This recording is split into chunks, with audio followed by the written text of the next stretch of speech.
सत्संग में उपस्थित सभी प्रेमी जनों, जिज्ञासुओं और शिव भक्तों को मेरा सप्रेम नमन। आज हम सब यहाँ एक अत्यंत पावन और ऊर्जावान अवसर पर एकत्रित हुए हैं, शिव तेरस, या जिसे हम महाशिवरात्रि के रूप में जानते हैं।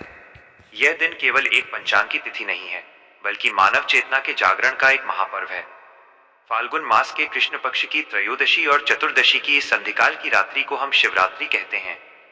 आज के इस प्रवचन में हम शिव तेरस के पारंपरिक और पौराणिक महत्व को तो समझेंगे ही, लेकिन साथ ही हम इस पर्व को भारत के महान संत और समाज सुधारक संत कबीर दास जी की निर्गुण वाणी और उनके रहस्यमय दर्शन के प्रकाश में भी देखेंगे। आइए अपने मनों को एकाग्र करें और शिव तथा कबीर के इस अद्भुत संगम में गोते लगाएं। शिव तेरस, पौराणिक और आध्यात्मिक महत्व। पुराणों के अनुसार शिव तेरस या महाशिवरात्रि वो रात्रि है जब भगवान शिव और माता पार्वती का विवाह हुआ था। ये केवल दो देवताओं का मिलन नहीं है, बल्कि ये शिव, चेतना या पुरुष, और शक्ति, प्रकृति या ऊर्जा का मिलन है। इसी दिन भगवान शिव ने समुद्र मंथन से निकले हलाहल विष को पीकर उसे अपने कंठ में धारण किया था और नीलकंठ कहलाए थे। यह रात्रि अज्ञान के अंधकार को मिटाकर ज्ञान के प्रकाश की ओर बढ़ने की रात्रि है। हम शिव मंदिरों में जाते हैं, शिवलिंग पर जल, दूध, बेलपत्र और धतूरा चढ़ाते हैं, रात भर जागरण करते हैं और उपवास रखते हैं। लेकिन क्या हमने कभी विचार किया है कि इन कर्मकांडों के पीछे का वास्तविक संदेश क्या है? यहीं पर सद्गुरु कबीर दास जी की वाणी हमारा मार्गदर्शन करती है। कबीर दास जी की दृष्टि में शिव और शिवरात्रि। कबीर साहेब एक निर्गुण संत थे।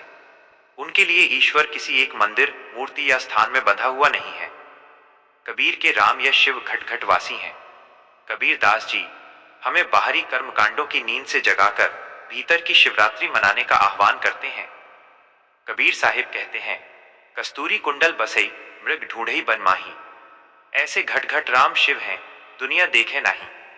हम शिव को कैलाश पर्वत पर या मंदिरों की मूर्तियों में ढूंढते हैं, जबकि शिव तो हमारे भीतर, हमारी शुद्ध चेतना के रूप में विराजमान है। शिव का अर्थ है माइनस कल्याण। जो परम कल्याणकारी तत्व हमारे हृदय में है, उसी से साक्षात्कार करना सच्ची शिवरात्रि है। सच्चा उपवास और जागरण क्या है? आज के दिन हम अन्न जल त्याग कर उपवास करते हैं और रात भर जागरण करते हैं। कबीर दास जी इस बाहरी व्रत को तभी सार्थक मानते हैं जब भीतर का व्रत रखा जाए।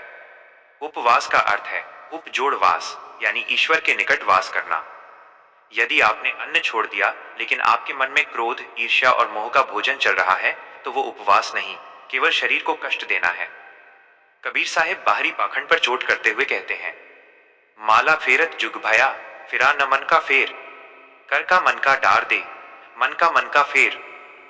सच्चा जागरण वो है जब हमारी आत्मा मोह माया की नींद से जाग जाए। रात भर जागकर यदि मन संसार के विषयों में ही उलझा रहे तो जागरण व्यर्थ है। अपनी बुराइयों के प्रति जाग जाना, अपने भीतर के अहंकार को पहचान कर उसे मिटाना ही कबीर की दृष्टि में सच्चा महाजागरण है। नीलकंठ बनने का वास्तविक अर्थ।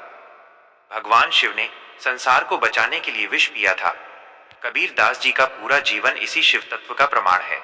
कबीर ने समाज की गालियां, निंदा, तिरस्कार और अंधविश्वास का हलाहल विष उम्र भर पिया, लेकिन उसे अपने हृदय में उतरने नहीं दिया, उसे कंठ में ही रोक लिया।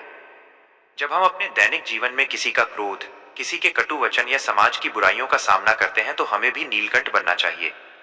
बुराई को बुराई से न काटकर उसे ज्ञान और शांति के कंठ में रोक लेना चाहिए, ताकि वो हमारे मन को विषैला न कर सके। सच्चा अभिषेक और बेलपत्र। कबीर के अनुसार भीतर का अभिषेक कैसे हो? कबीरा मन निर्मल भया, जैसे गंगा नीर।